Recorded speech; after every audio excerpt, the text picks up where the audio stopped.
सुमन जी और महेश जी ने अपनी बेटी आरोही की शादी 12 साल पहले बहुत धूमधाम से राघव के साथ की थी। वे शुरू से ही बेटे और बेटी को बराबर मानते थे और उन्हें बराबर हक देने के पक्ष में थे। महेश जी ने अपनी बचत से एक काफी बड़ा प्लॉट खरीदा था जो उन्होंने अपनी बेटी आरोही के नाम कर दिया था और बेटा अर्जुन अपनी मम्मी पापा के साथ उनके घर में ही रहता था।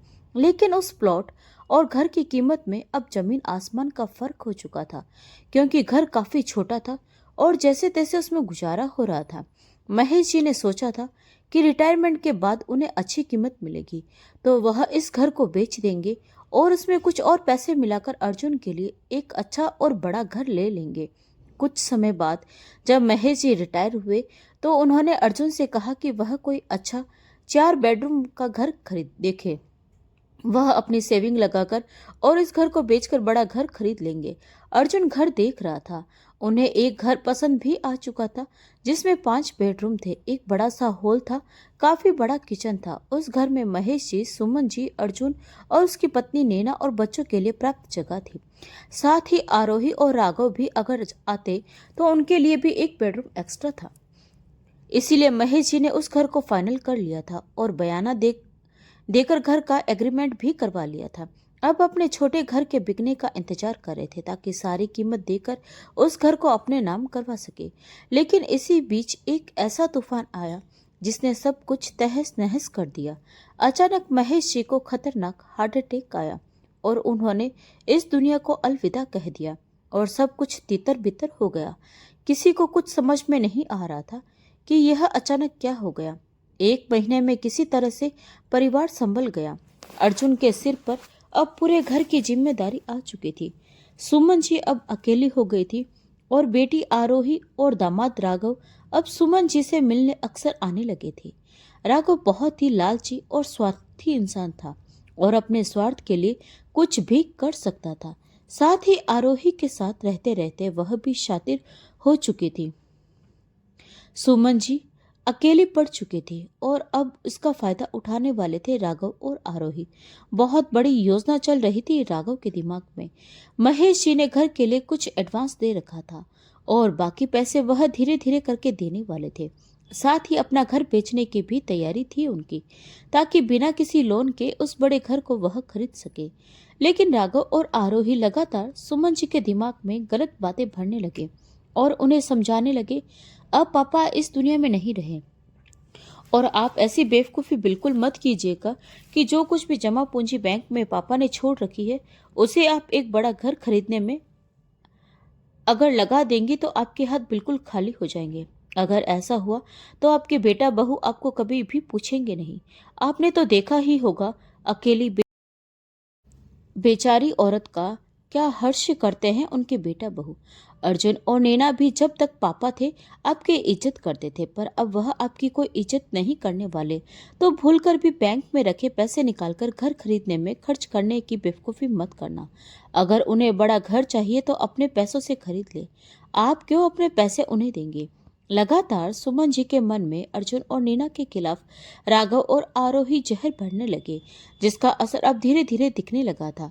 अब अर्जुन और नीना की कही गई सही बात भी सुमन जी को बुरी लग जाती थी और उन्हें लगता था कि महेश जी के गुजरने के बाद अब उनके बेटा बहू उनकी कोई इज्जत नहीं करते।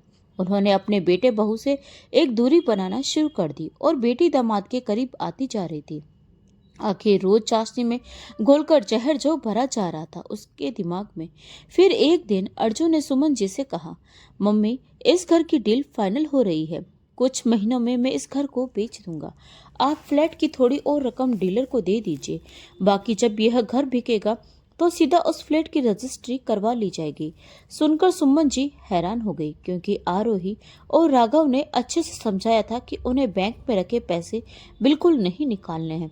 तो उन्होंने साफ मना कर दिया और कह दिया, अब तेरे पापा नहीं रहे, मेरे पास क्या जमा पूंजी है, मैं बैंक में रखे पैसे कहीं पर भी लगाने वाली नहीं। तेरे पापा होते तो दूसरी बात थी, लेकिन अब मैं अपने हाथ खाली नहीं करूंगी। इस पर अर्जुन ने कहा, लेकिन मम्मी यह तो पापा का ही फैसला था ना, पापा होते तब भी यह रकम निकलती, तब भी तो हाथ खाली होते। और रही आपकी बात, तो पापा की पेंशन तो आ रही है ना, आपके हाथ खाली कहाँ है मम्मी। और फिर मैं हूँ, क्या मैं आपका ख्याल नहीं रखूंगा? आप ऐसा क्यों सोच रही हैं? लेकिन सुमन जी ने गुस्से से कहा, कोई बेटा बहू अपनी माँ का ख्याल नहीं रखता, बस स्वार्थ का रिश्ता रखता है। मैं कोई पैसे नहीं देने वाली। सुनकर अर्जुन हैरान हो गए और कहने लगा, मम्मी, पापा ने एडवांस में काफी पैसे दे रखे हैं। अगर आपने पैसे नहीं दिए तो आपके दिए गए पहले के पैसे बर्बाद हो जाएंगे, क्योंकि उस घर का एग्रीमेंट हो चुका है। लेकिन सुमन जी के दिमाग में तो राघव और आरोही ने जहर भर रखा था। तभी उन्होंने कहा, कोई बात नहीं, पैसे जाते हैं तो जाए। मैं अब बाकी के पैसे नहीं देने वाली और ना ही यह घर बेचने की कोई जरूरत है। आज तक सब इसी घर में रह रहे थे ना, आगे भी रह लेंगे। और अगर तुझे यह घर ज्यादा छोटा लग रहा है तो अपनी कमाई से बड़ा घर ले ले। मैं कोई पैसे नहीं देने वाली, या तो लोन से ले ले। मुझसे कोई उम्मीद मत रख। अर्जुन अभी लोन के बारे में सोच भी नहीं सकता था, क्योंकि बच्चों की पढ़ाई थी और इतनी उसकी सेविंग भी नहीं थी कि अपनी सेविंग से वह बड़ा घर ले सकता। इसीलिए उसने माँ से कोई बहस नहीं की और सोचा कि अभी एग्रीमेंट पूरा होने में काफी वक्त है, वह धीरे धीरे माँ को समझा लेगा। लेकिन नैना को गुस्सा आ रहा था। उसने कहा, यह सब कुछ आरोही और राघव का किया धरा है। रोज नियम से मम्मी जी के कान भरते हैं वे दोनों। आखिर किस बात की दुश्मनी निकाल रहे हैं हमसे वे दोनों? उनकी शादी में तो इतना बड़ा प्लॉट पापा ने उन्हें दे ही दिया, जिसकी कीमत इस घर से बहुत ज्यादा थी। और अब जब हमारी बारी आई तो मम्मी जी को भड़का दिया। क्या हमारा पापा के पैसों पर कोई हक नहीं, सिर्फ उनकी बेटी दामाद का हक है? लेकिन अर्जुन को पता था कि ये सारी बातें मम्मी से करके कोई फायदा नहीं, क्योंकि मम्मी के लिए बेटा बहू कभी अपने नहीं होंगे, बल्कि बेटी दामाद ही हमेशा अपने रहेंगे। क्योंकि बहू चाहे कितनी भी सेवा कर ले, सास के लिए बेटी ही मायने रखती है। यह बात तो दुनिया जानती है। अर्जुन ने अब सब कुछ समय के भरोसे छोड़ दिया। वह फालतू का बवाल नहीं करना चाहता था और महेश जी द्वारा दिया गया एडवांस बर्बाद होने की कगार पर जा रहा था।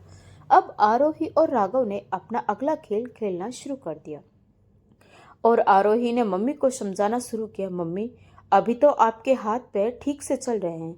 अगर किसी पर आश्रित नहीं हो तो आपको कोई दिक्कत भी नहीं है। लेकिन जिस दिन आपके हाथ पैर ठीक से काम करना बंद कर देंगे ना, तो आपका बेटा बहू आपकी बहुत दुर्गति कर देंगे। सब कुछ होते हुए भी आप असहाय हो जाओगे। मुझसे तो यह सब कुछ बर्दाश्त नहीं होगा मम्मी। लेकिन मैं अभी क्या करूं? मैं तो खुद एक छोटे से घर में रहती हूँ, जिसमें मेरी सासू माँ और हम दोनों और हमारे बच्चे रहते हैं। वरना मैं आपको अपने साथ लेकर जाती, क्योंकि मुझे बहुत अच्छे से दिख रहा है कि कुछ सालों के बाद आपकी हालत बहुत खराब होने वाली है। अब रोज यही बातें आरोही और राघव सुमन जी के दिमाग में भरने लगे। और आरोही रोज यही रोना रोती थी कि अगर मेरे पास पैसे होते तो मैं थोड़ा बड़ा घर खरीद लेती और आपको अपने साथ ले जाती, फिर आपके साथ कुछ भी बुरा नहीं होता। और सुमन जी के दिमाग में यह बात अच्छे से बैठ गई थी कि बुढ़ापे में उनकी सेवा उनकी बेटी दामाद ही करने वाले हैं, बेटा बहू उन्हें पूछने वाले भी नहीं हैं। नैना भी अब सुमन जी से ज्यादा मतलब नहीं रखती थी, क्योंकि वह कितनी भी कोशिश करती, सुमन जी उससे एक दूरी बनाकर रहती थी और कभी उस पर विश्वास नहीं करती थी। इसीलिए नैना ने भी अब गुस्से में सब कुछ छोड़ दिया था। लेकिन आरोही और राघव ने अपनी शातिर चालें चलनी बिल्कुल नहीं छोड़ी थी और अब आरोही अपनी माँ का कुछ ज्यादा ही ख्याल रखने लगी थी। साथ ही साथ यह बोलने से कभी नहीं चूकती थी कि काश मेरे पास कुछ पैसे होते तो पापा ने जो प्लॉट मुझे दिया था उसमें ही एक अच्छा घर बना लेती, फिर आपको भी अपने साथ रख लेती। पर घर बनाने में बहुत पैसे लगेंगे, हमारा उतना बजट नहीं है। सुमन जी के दिमाग में बेटी दामाद में इतना जहर भर दिया था कि सुमन जी की सोचने समझने की शक्ति ही खत्म हो चुकी थी और उन्हें बस यही लग रहा था कि अब उनके बहुत बुरे दिन शुरू होने वाले हैं और उनके बेटा बहू उनकी बहुत दुर्गति करने वाले हैं।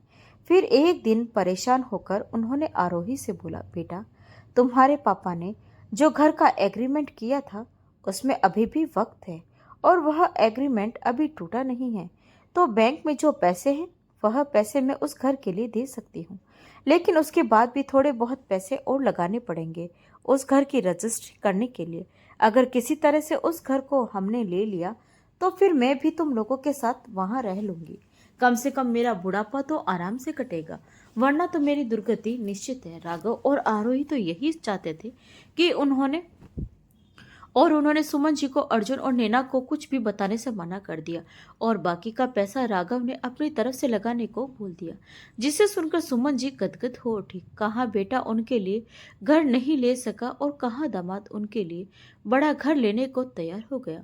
सुमन जी ने बैंक में रखे सारे पैसे राघव को दे दिए और बाकी के पैसे राघव ने लोन करवा लिए और फिर वह घर जो अर्जुन और नैना के लिए खरीदा जाने वाला था, राघव और आरोही ने धोखे से खरीद लिया।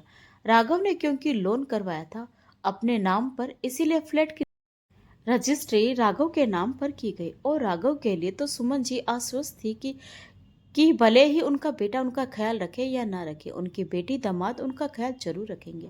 इधर अर्जुन और नैना को पता भी नहीं था कि सुमन जी ने बैंक में जमा सारे पैसे राघव और आरोही को वही घर खरीदने के लिए दे दिए हैं। सुमन जी ने अब एक दिन अर्जुन और नैना से बोला कि वह राघव और आरोही के साथ उनके घर में रहने के लिए जा रही है और सुमन जी आरोही के घर चली गई। अर्जुन और नैना हैरान थे कि आखिर माँ उनसे इतनी नफरत क्यों करने लगी है। नैना को तो खैर कुछ खास फर्क नहीं पड़ रहा था, क्योंकि उसने देख लिया था कि उसकी सास के मन में उसके लिए कितनी नफरत है, इसीलिए वह भी अब ज्यादा दिमाग नहीं लगाती थी। लेकिन अर्जुन बहुत दुखी था कि उसने ऐसा क्या कर दिया कि उसकी माँ उसे बिल्कुल पसंद नहीं करती। खैर, सुमन जी अब आरोही के साथ रहने लगी और लग रहा था कि अब वह बहुत चैन से रहेगी। लेकिन जल्द ही उन्हें सच्चाई समझ में आ गई। आरोही के घर में रहने के बाद उन्हें समझ में आ गया कि अपना घर अपना ही होता है और बेटी के घर आप नहीं रह सकते। राघव ने घर अपने नाम पर खरीदा था, इसीलिए उसके माँ बाप बहुत हक से उस घर में रह रहे थे। लेकिन सुमन जी ने लगभग सारी रकम लगाई थी, फिर भी उस घर में उनका कोई हक नहीं था। मेहमानों की तरह व्यवहार किया जाता था उनके साथ। कभी कभी तो आरोही की सासू माँ ताना भी मार देती थी उन्हें कि जमाना कितना बदल जाए, बेटी के घर रहना समाज में अच्छी नजरों से नहीं देखा जाता है। कुछ नहीं बोल पाती थी सुमन जी उस वक्त। आरोही की सास यह भी कहने से नहीं चुकती थी, हर कोई मेरी तरह भाग्यशाली थोड़ी न होता है कि मेरे जैसा बेटा बहू मिल जाए उन्हें। मैं तो भाई आराम से अपने घर में रहती हूँ और कभी कभी मेरी बेटी मुझसे मिलने आती है। कुछ लोग तो इतने बदकिस्मत होते हैं कि उन्हें दामाद का सहारा लेना पड़ता है। यह सब कुछ सुनकर भी आरोही और राघव कभी अपनी माँ को नहीं टोकते थे, जिसे देखकर सुमन जी हैरान होती थी। उन्हें लगता था कि वह आरोही के घर में कैसे रह रही है। यह घर तो उनका है, उनके पैसों से खरीदा गया है। राघव ने बहुत थोड़े पैसे लगाए हैं और अगर वह चाहे तो अभी अपने जेवर बेचकर उन पैसों को भी चुका सकती है। लेकिन वह कुछ बोलती नहीं थी, उन्हें बिल्कुल अच्छा नहीं लग रहा था। अक्सर उनके आत्मसम्मान को तार तार किया जा रहा था उस घर में। और जब एक दिन बर्दाश्त से बाहर हो गया तो उन्होंने आरोही की सास को कह ही दिया कि यह घर उनके पैसों से खरीदा गया है। जो लोन राघव ने लिया है वह चाहे तो उस लोन को भी एक दिन में चुका सकती है। गुस्से में सुमन जी ने आरोही की सास की बहुत बेइज्जती कर दी और यह सब कुछ राघव ने अपने कानों से सुन लिया था। उसे अपनी माँ की बेइज्जती बर्दाश्त नहीं हुई और उसने सुमन जी को अच्छा खासा सुना दिया और बोल दिया, हिम्मत कैसे हुई आपकी मेरी मम्मी से ऐसी बात करने की। मेरे ही घर में रहती है, मेरा ही खाती है और मेरी ही मम्मी को चार बातें सुना रही है। कान खोलकर सुन लीजिए, यह मेरा घर है, मेरे नाम पर है और मेरे घर में मेरी माँ की कोई बेइज्जती करे यह मैं कभी बर्दाश्त नहीं करूँगा। अगर चुपचाप मोहब्बत से यहाँ पर रह सकती है तो रहिए, वरना दरवाजे खुले हैं, आप जा सकती है। सुमन जी को यकीन नहीं हो रहा था कि उनकी इतनी फिक्र करने वाला उनका दामाद उनके साथ ऐसा कर सकता है। तभी आरोही वहां आ गई और बोली, क्या मम्मी, करवा दी ना मेरी बेइज्जती। चुपचाप दो रोटी खाकर नहीं रह सकती हो यहाँ पर, फालतू में दिन भर जुबान चलाती रहती हो। तुम्हें तो पता है राघव अपनी माँ से कितना प्यार करते हैं।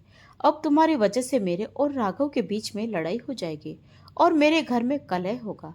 क्या माँ अपने बेटे बहू से तो बनाकर रख नहीं पाई और अब बेटी दामाद के घर में भी आग लगा दी।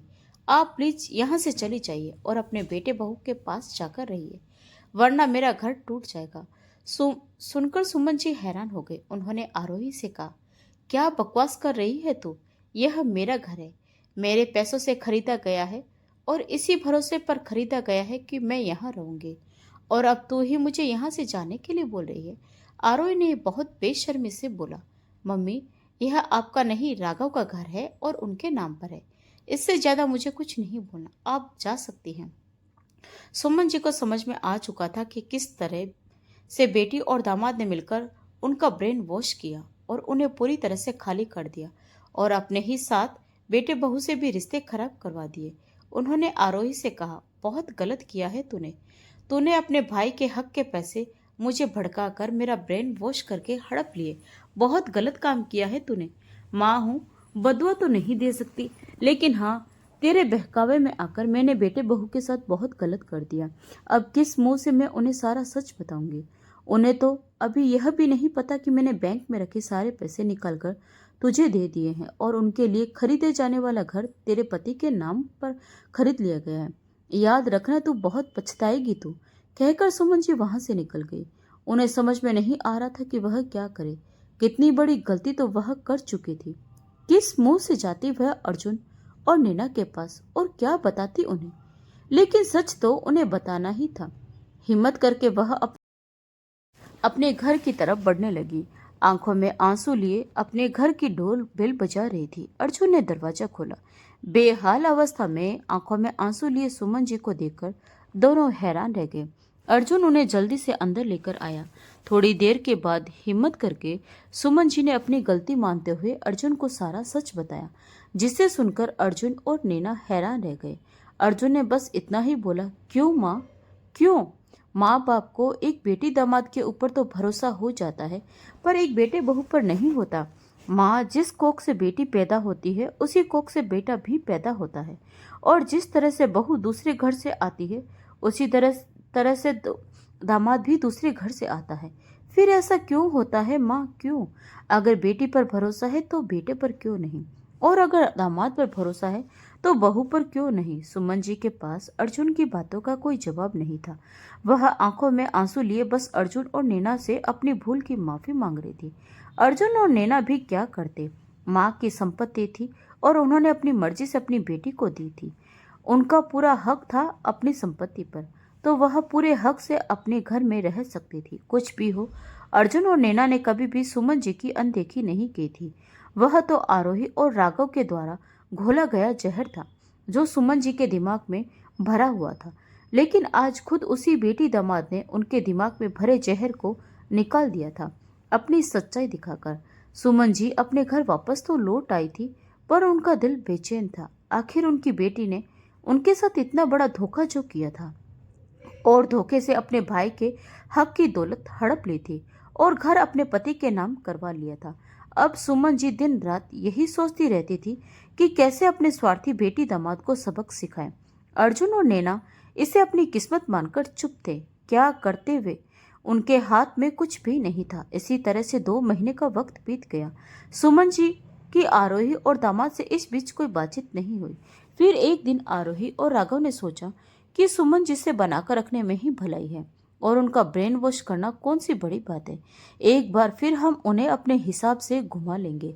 अच्छी खासी पेंशन आती है उनकी, और अच्छे खासे जेवर भी है उनके पास, क्योंकि आज तक राघव के कान में यह बात घूम रही थी कि सुमन जी चाहे तो घर की बाकी की किस्तें भी अपने जेवर बेचकर एक बार में क्लियर कर सकती हैं। राघव और आरोही अब इसी बात पर दिमाग चला रहे थे कि एक बार और सुमन जी को किसी तरह बेवकूफ बनाकर उनके जेवर भी निकलवा लिए जाएं, तो घर का लोन भी खत्म हो जाएगा और टेंशन भी खत्म हो जाएगी। और अगर किसी तरह से उन्हें फिर से अपने पास रख लिया जाए तो उनके बच्चों की फीस वगैरह का इंतजाम तो सुमन जी की पेंशन से ही हो जाएगा। उनके काफी पैसे बच जाएंगे। आरोही ने 2 महीने बाद सुमन जी को फोन किया और बड़े प्यार से पूछा, मम्मी कैसी हो आप? सुमन जी ने भी कहा, कैसी रहूंगी? जिसकी बेटी दामाद ने उसकी बेइज्जती करके उसे उसके ही घर से निकाला हो, उसके साथ इतना बड़ा धोखा किया हो। तभी आरोही ने अपना गेम खेलना शुरू कर दिया और बोली, नहीं मम्मी, ऐसी बात नहीं है। उस दिन राघव बहुत ज़्यादा परेशान थे। ऑफिस में कोई बहुत बड़ी प्रॉब्लम हो गई थी, जिसकी वजह से वह काफ़ी टेंशन में थे, और उन्होंने आपसे इतना कुछ बोल दिया था। वह तो आज तक इस बात के लिए पछता रहे हैं और बोल रहे हैं कि वह तो शर्म के मारे आपसे माफ़ी भी नहीं मांग सकते। बहुत अफसोस है राघव और मुझे मम्मी। मैं भी पता नहीं किस होश में थी कि मैंने भी ऐसी बातें कर दी। मम्मी, हम दोनों बहुत शर्मिंदा हैं। हमसे गलती तो हो गई है, प्लीज़ आप वापस यहाँ आ जाइए, सब कुछ ठीक हो जाएगा। मम्मी, मैंने मम्मी जी को भी समझा दिया है और उन्हें भी अपनी गलती का एहसास है, तो वह भी आपसे माफ़ी मांगना चाहती है। प्लीज़ आप यहाँ वापस आ जाइए, अब कोई आपसे कुछ नहीं बोलेगा। सुमन जी ने कहा, बेटा तुमने इतना बोल दिया वही बहुत है। माँ हूँ, कितने दिन तक तुम लोगों से नाराज रह सकती हो, लेकिन अब मैं वहाँ नहीं आ सकती, क्योंकि उस दिन जो कुछ भी हुआ उससे यह बात तो मुझे भी समझ में आ गई कि अपना घर ही अपना होता है और बेटे के घर कभी भी माँ बाप नहीं रह सकते। कहकर सुमन जी ने फोन रख दिया। आरोही ने सोचा, चलो बातचीत की एक शुरुआत तो हुई। मम्मी को धीरे धीरे मैं समझा ही लूंगी, थोड़ा वक्त लगेगा, लेकिन मम्मी फिर से मेरे पास आ ही जाएगी और फिर मेरे हिसाब से ही चलेगी। अब अक्सर आरोही और सुमन जी की बातें फोन पर होने लगी थी। आरोही घर नहीं जाती थी, उसे पता था कि नैना भाभी उसे अच्छी खासी खरी खोटी सुनाएगी। वह फोन पर अपनी माँ को समझाया करती थी और धीरे धीरे फिर से अपनी ओर आकर्षित करने की कोशिश करती थी। एक दिन दोनों के बीच फोन पर बात हो रही थी तो सुमन जी ने बताया कि अर्जुन और नैना गांव के घर में गए हैं। गांव में वैसे भी क्या बचा है, सिर्फ एक छोटा सा पुराना घर ही तो था जो बारिश की वजह से गिर गया है। गांव से फोन आया था कि अगर वहां हमारा कुछ जरूरी सामान है तो हम लोग आकर ले जाएं। शाम तक दोनों आ जाएंगे। आरोही ने उस दिन काफी देर तक सुमन जी से बात की और उन्हें फिर से अपने झांसे में लेने की कोशिश की। खैर, अगले दिन नैना और अर्जुन आ चुके थे और फिर 3-4 दिनों तक सुमन जी और आरोही की कोई भी बात नहीं हुई। उसके बाद आरोही ने फिर सुमन जी को फोन किया और उन्हें मनाने की कोशिश की कि वह उनके पास आकर रहने लगे। सुमन जी ने कहा, नहीं बेटा, मैं तेरे घर तो नहीं रह सकती, वह तो अब तेरा ही है, आखिर तेरे पति के नाम पर है। हाँ, इस बात का अफसोस जरूर होता कि मैंने अपने बेटे के हक के पैसे भी तुझे दे दिए, लेकिन चल कोई बात नहीं, शायद जो होता है अच्छे के लिए ही होता है। मेरे बेटे के नसीब में उससे कहीं ज्यादा लिखा था जो अब उसे मिल चुका है। अगर रिश्ते सामान्य रहते और तूने और राघव ने बेईमानी नहीं की होती तो अभी शायद तुझे भी कुछ फायदा होता, लेकिन तूने तो अपने फायदे के लिए पहले ही बहुत बड़ी बेईमानी कर ली, तो जिसके नसीब में जो था वह उसे मिल गया। बातों को घुमा घुमा कर सुमन जी ने बोला था। आरोही को खुद भी समझ में नहीं आ रहा था कि उसने बोला, मम्मी साफ साफ बोलो, आप कहना क्या चाहती हो। सुमन जी ने कहा, मैं कुछ नहीं कहना चाहती, बस तू खुश है ना। प्लॉट भी पापा ने तेरे नाम पर कर दिया था और अर्जुन के लिए खरीदे जाने वाला घर भी अब तुझे मिल चुका है। अर्जुन और नैना तो इस छोटे से घर में ही रह गए, लेकिन कोई बात नहीं, जल्द ही वह भी अपने बड़े घर में शिफ्ट हो जाएंगे, क्योंकि कोई किसी भी किस्मत नहीं ले सकता। कहकर सुमन जी ने फोन रख दिया। आरोही के मन में खलबली मच चुकी थी कि अचानक ऐसा क्या हो गया कि मम्मी ऐसी बातें कर रही है। वैसे भी मम्मी के पास बचा क्या है, सारा कुछ तो मैंने ले लिया, बस थोड़े से जेवर है जिनसे कोई बड़ा घर नहीं खरीदा जा सकता और महीने की पेंशन आती है। भाई के बच्चों की पढ़ाई में ही काफी पैसे खर्च हो जाते हैं, उनकी भी कोई खास सेविंग नहीं है, तो कैसे वह अभी बड़ा घर खरीद लेंगे। लोन वे लेना नहीं चाहते थे, जरूर कुछ न कुछ बात है। कहीं भाई और नैना गांव गए थे, वहां की कोई प्रॉपर्टी तो उन्होंने नहीं बेची। नहीं, ऐसा कैसे हो सकता है। गांव में प्रॉपर्टी के नाम पर है ही क्या, एक छोटा सा घर था, वह भी गिर गया। और वैसे भी गांव के उस छोटे से घर की कीमत भी बहुत ज्यादा नहीं है, तो मम्मी ऐसी बातें क्यों कर रही है। आरोही ने राघव को इस बारे में बताया तो राघव बोला, जरूर कुछ न कुछ तो हुआ है, तभी तुम्हारी मम्मी ऐसी बातें कर रही है। जरूर तुम्हारे पापा ने कोई न कोई और ऐसी सेविंग या प्रॉपर्टी बनाई है जिसके बारे में अब पता चला है। आरोही, अगर ऐसा है ना तो हमारा बहुत बड़ा नुकसान है, कुछ भी करके मम्मी को मनाना पड़ेगा। आरोही ने बोला, कोशिश तो कर रही हूँ, पर मम्मी साफ साफ कुछ नहीं बोल रही, लेकिन खुश बहुत है, जरूर कुछ ना कुछ तो हुआ है। राघव ने कहा, अब लगता है मुझे ही कुछ करना पड़ेगा सासू माँ को अपने झांसे में लेने के लिए। और फिर रविवार को राघव और आरोही उस मंदिर में पहुंच गए जहां सुमन जी हर रविवार को जाया करते थे। वहां पर राघव और आरोही को देखकर सुमन जी हैरान रह गई। चालाक राघव ने सुमन जी को रोक लिया और उनसे माफी मांगने लगा और कहने लगा, मम्मी जी, उस दिन मैं बिल्कुल होश में नहीं था। पता नहीं मेरे मुंह से गलत बातें कैसे निकल गई। मैं तो आपसे नजर भी नहीं मिला सकता। आज बहुत हिम्मत करके आपके पास आया हूँ। प्लीज हमें माफ कर दीजिए और हमारे साथ चलकर रहिए। सुमन जी ने बोला, कोई बात नहीं दामाद जी, जो होता है अच्छे के लिए ही होता है। मुझे भी यह बात समझ में आ चुकी है कि अपना घर अपना ही होता है, इसीलिए मैं अब आपके घर पर नहीं रह सकती। हाँ, लेकिन एक बात का अफसोस था कि मैंने अपने बेटे के हक की संपत्ति भी अपने बेटी के नाम पर कर दी। लेकिन भगवान ने मेरी उस गलती को भी सुधार दिया और मेरे बेटे को अब उससे कहीं ज़्यादा संपत्ति मिल चुकी है और अब वह भी जल्द ही अपना एक बड़ा घर खरीद लेगा। उसके बाद भी उसके पास अच्छी खासी संपत्ति बची रहेगी। चलिए, जो होता है अच्छे के लिए ही होता है और जिसके नसीब में जो होता है उसे मिल ही जाता है। कहकर सुमन जी जाने लगी।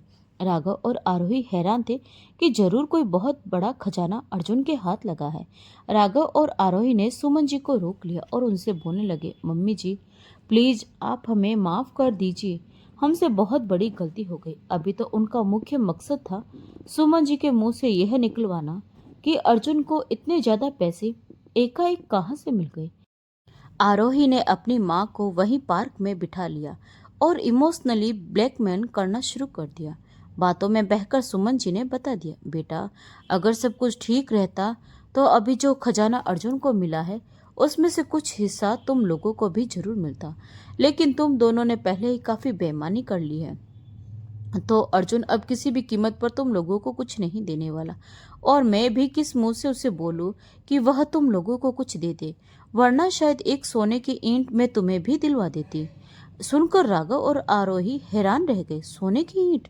और वह सुमन जी से बोलने लगी, मम्मी, भाई को सोने की ईंट मिली है, ऐसा कैसे हो सकता है?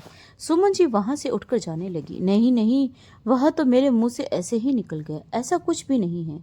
मैं भी क्या फालतू की बातें करती रहती हूँ। लेकिन राघव ने उनका रास्ता रोक लिया और कहा, मम्मी जी, साफ साफ बताइए क्या बात है। हम आपकी बेटी दामाद हैं। हम मानते हैं हमसे गलती हो गई और हमें उसका पछतावा भी है, लेकिन हमने जो कुछ भी किया था आपके बारे में सोचकर ही किया था। आपने तो हमें पराया ही मान लिया। सुमन जी फिर से राघव की बातों में आ चुकी थी और बोलने लगी, वो क्या बात क्या है ना दामाद जी, गांव का घर जर्जर होकर गिर गया। वहां कुछ खास सामान तो नहीं था, लेकिन फिर भी नीना और अर्जुन गए थे देखने के लिए कि कहीं कुछ जरूरी सामान ना हो उस घर में। और वहां पर अंदर जाकर जब उन्होंने गिरे हुए घर का मलबा थोड़ा इधर उधर सरकाया तो उस मलबे में से उन्हें सोने की ईंट मिली, जो वजन में 2 किलो से भी ज्यादा है। और वह घर बहुत पुराना था, शायद मेरे ससुर जी के दादाजी का बनाया हुआ। हो सकता है उन्होंने अपनी जमा पूंजी को ईंट के रूप में उस घर की दीवारों में लगवा दिया था, जो कोई नहीं जानता था। और आज जब वो घर गिरा तो उसके मलबे में से वो सोने की ईंट की भी दबी पड़ी थी। उन्होंने अच्छे से खोजा तो उन्हें उस तरह की 2 सोने की ईंट मिली। दोनों का वजन बहुत ज्यादा होगा और पूरा शुद्ध सोना है, जिसकी कीमत करोड़ों में है। अर्जुन और नैना वह ईंट लेकर घर आ चुके हैं। किसी को कुछ नहीं बताया अभी तक, कोई कुछ नहीं जानता, बस हम तीनों जानते हैं और आज तुम्हें दोनों को बता रही हूँ। दामाद जी, अगर रिश्ते ठीक होते ना तो मैं अर्जुन से जिद करके उन 2 ईंटों में से एक ईंट आप लोगों को दिलवा देती। अगर मैंने वह घर अर्जुन के लिए खरीद दिया होता तो वह पूरे हक के साथ अर्जुन से वह एक ईंट लेकर आपको दे देती कि इस पर मेरी बेटी का बराबर का हक बनता है। पर अब मैंने खुद ही बेईमानी की है, इसीलिए मुझे नहीं लगता वह कुछ भी बांटेगा। कहकर सुमन जी वहां से चली गई। लेकिन सोने की ईंट, वह भी इतनी भारी, सुनकर ही राघव और आरोही हैरान थे और उसकी कीमत का अंदाजा लगा रहे थे। उन्हें समझ में आ चुका था कि अभी घाटे में अर्जुन नहीं, वे दोनों हैं और उन्हें किसी भी हाल में सोने की एक ईंट तो चाहिए ही चाहिए। राघव को पता चल चुका था कि अर्जुन अच्छी अच्छी सोसाइटी में काफी बड़े बड़े फ्लैट देख रहा है।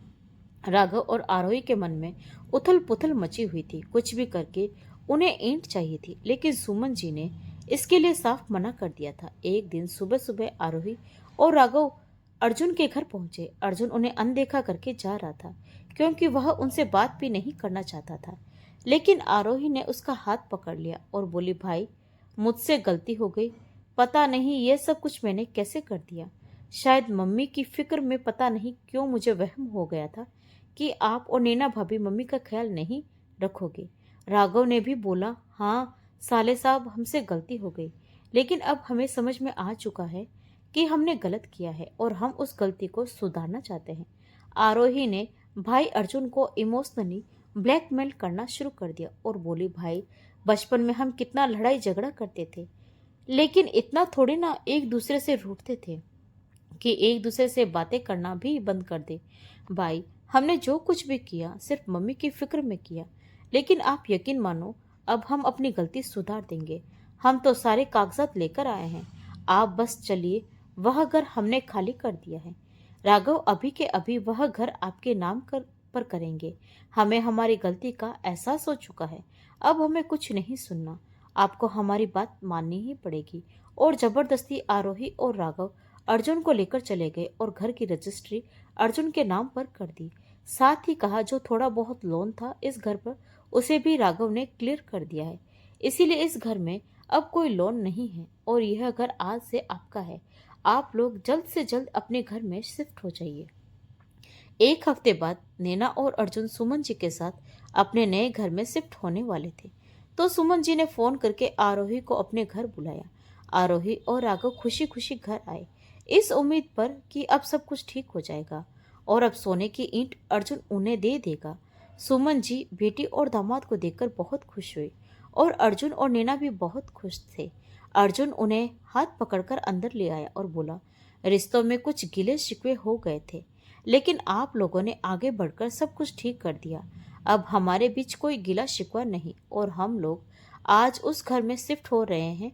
पापा की संपत्ति दोनों भाई बहनों में बराबर बंट चुकी है। अब आरोही ने अपना अगला दाव खेला और बोली, हाँ वो तो है, अब रिश्ते ठीक हो गए हैं और पापा की संपत्ति दोनों भाई बहनों में बराबर बंट चुकी है। लेकिन भाई सारी संपत्ति तो अभी नहीं बंटी। आपको गांव के घर में सोने की 2 ईंट मिली है ना, मम्मी ने मुझे बता दिया है, तो उनमें से एक पर तो मेरा हक बनता है। आप तो उनमें से एक पर हमारा हक बनता है, आप भी हमें हमारा हक वापस कर दो, तो रिश्ते ऐसे ही प्यार मोहब्बत से हमेशा चलते रहेंगे और हमें पता है आप हमें हमारा हक जरूर देंगे। अर्जुन ने कहा, अरे बिल्कुल, तुम्हें भी तो तुम्हारा हक मिलना ही चाहिए। मुझे गांव के घर में जो कुछ भी मिला है उसका आधा तो मैं हर हाल में तुम्हें दूंगा। मम्मी प्लीज़ गांव के घर में जो कीमती चीज़ मुझे मिली है उसका आधा लेकर आइए, मैं आरोही को देना चाहता हूँ। आरोही और राघव बहुत खुश थे और सोच रहे थे कि उन्हें इतनी भारी सोने की ईंट मिलेगी, कितने अमीर हो जाएंगे वे। अर्जुन ने एक भारी थैला आरोही को थमाया जिसका वजन काफी ज्यादा था। आरोही उसका वजन महसूस करके हैरान हो गई और उसने जल्दी से थैला वहां उल्टा कर दिया। थैले में से एक काफी भारी ईंट बाहर गिरी, लेकिन वह ईंट सोने की नहीं थी, एक सामान्य ईंट थी। अर्जुन बोला, आरोही उस गांव के घर में मुझे इन टूटे फूटे ईंट पत्थर के अलावा कुछ भी नहीं मिला। गांव के घर की याद रखने के लिए नैना और मैं 2 ईंट लेकर आए थे, एक मैंने रख ली और अब एक ईंट तुम रख लो। आखिर हमारे पूर्वजों की संपत्ति जो है। आरोही हैरानी से सुमन जी की ओर देख रही थी, तो सुमन जी ने उससे बोला, क्यों, दिमाग भगवान ने सिर्फ तुम दोनों को ही दिया है, बाकी सारी दुनिया बुद्धिहीन है क्या? और तुम दोनों ने सोच कैसे लिया कि एक बार तुम दोनों से इतना बड़ा धोखा खाकर दोबारा मैं तुम दोनों के झांसे में आ जाऊंगी?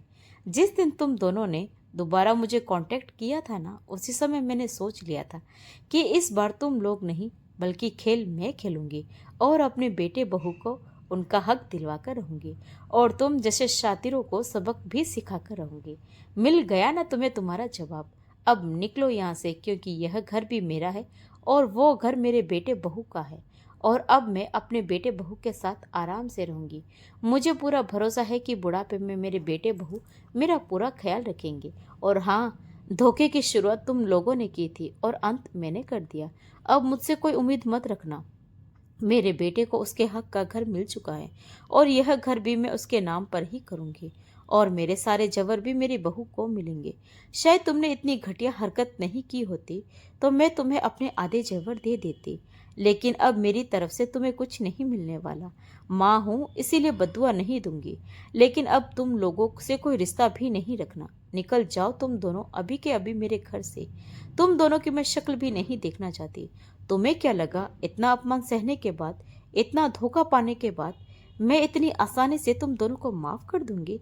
कभी नहीं। लेकिन हाँ, समय ने मुझे एक बहुत बड़ा सबक सिखा दिया है कि जैसे बेटी पर औरतें विश्वास करती है वैसे ही बेटे पर भी करे, और जैसे बहू पर अविश्वास रहता है वह उसे बाहरी समझकर वैसे ही दामाद पर भी अविश्वास करे। कभी उसे अपने बेटे से बढ़कर मत समझो, जैसे बेटी से बढ़कर बहू को नहीं समझ पाती।